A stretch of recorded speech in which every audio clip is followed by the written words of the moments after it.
Here in Queen Creek, Arizona at Steadfast Farm, and we are in the middle of our 5-day workshop here. It's early morning. Just had a rainfall in this really desert climate, which is really nice. It's been really dusty here. It's amazing the challenges you have in different climates, and one of these challenges here is just dust. When it gets hot and dry, you get these winds that come in and you get these crazy dust storms. But that's not what I'm going to talk to you guys about today. Today I want to show you Eric's and Steadfast Farm's post-harvest area, and what they've done here is really cool because it's totally relevant for their context. They don't own this land, this is a lease, and Steadfast Farms is on a larger farm called Schnepp Farms, which is like sort of a tourism, there is actual farming on it, but it does all kinds of other stuff. It's a huge acreage, and their 1.5 acre plot has 160 beds. It's just a small tiny portion of this whole thing.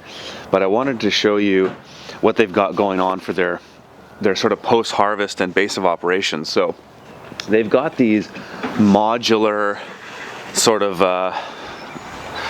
home things. They're almost like tiny homes. You buy them in a kit, and you just wheel them in, and you have a truck comes in and drops these things down. And they've added some things on the front, so and back. So on the back, they've added some sort of caterpillar tunnel type bows and put some shade cloth on there to cover things like supplies. So totes, perlite and soil mix and extra fertilizer, gasoline, remay, a bunch of nursery supplies, and their Rubbermaid totes and things like that back there.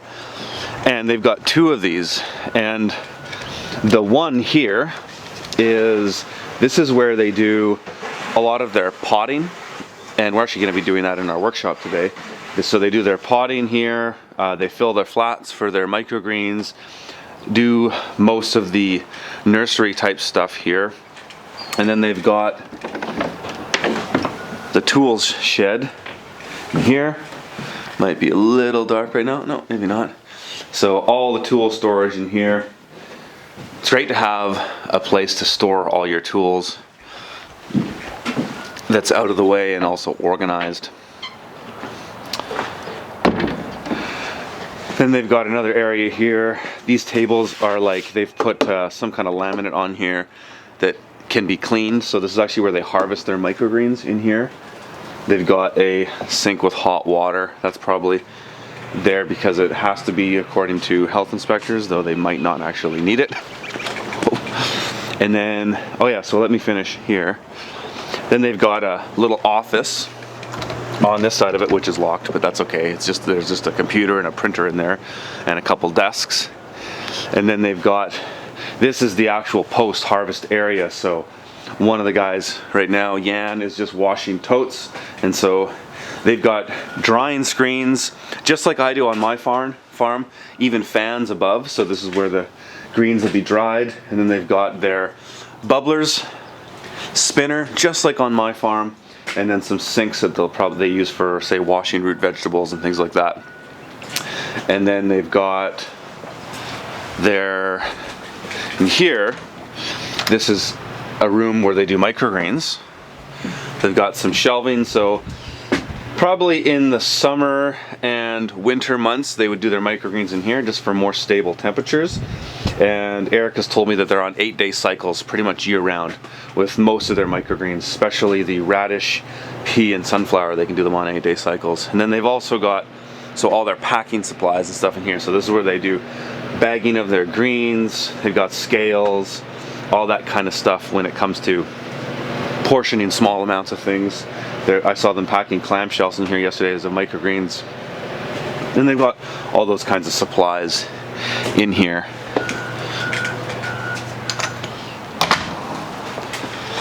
And then over here on this side is where they've got their walk-in cooler, and it's a big one.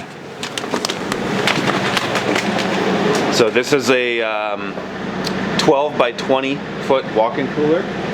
They've got 2 CoolBot systems running this. So some people think that you can't use a CoolBot on a larger walk-in, and you certainly can.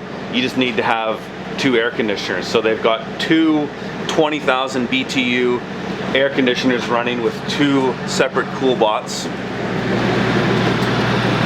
all set up with rigid insulation foam. They've got, I think they put 4 inches of insulation on the floor, and then another 4 inches of insulation on the top, all sealed with tape. Pretty simple. I think he said that they built this whole thing for around $3,000. So they're, you know, that's just like your foam, your air conditioners and all that, and then you've built it inside of an existing structure. So there was no framing or anything they had to do. If you had to frame a room, then it would be a lot different. And then here over on the side, outside of where the cooler is, they have these cubby holes in the top of these, and they actually just use them for storage on this particular side because their truck comes here. They keep their cardboard boxes and things like that they use for packing up there, so that they just, when they need to get a bunch of boxes for when they're doing their CSA packing or their restaurant packing, which they do in the post-harvest area here, they pull out all those boxes and get a ladder, and then the trucks pick up here and move everything for delivery. This is sort of a tub for just like putting a bunch of carrots in or dirty roots to just get standing water off. Might also be some other kind of washing.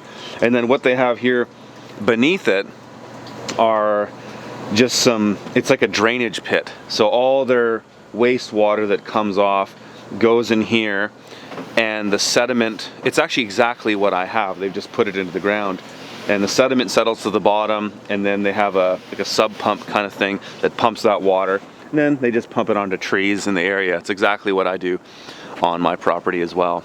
So it's kind of neat to see how there's a lot of different ways to do things, but also a lot of similarities in slightly different contexts. But the thing that's so cool about what they've done here is the fact that if and when they leave this site, they can just load these things back onto a truck, and then they can just plunk down their new post-harvest area, and they're good to go. So hope you guys have found that helpful. I'm here for a few more days, and we'll certainly be doing more with Steadfast Farm in the future.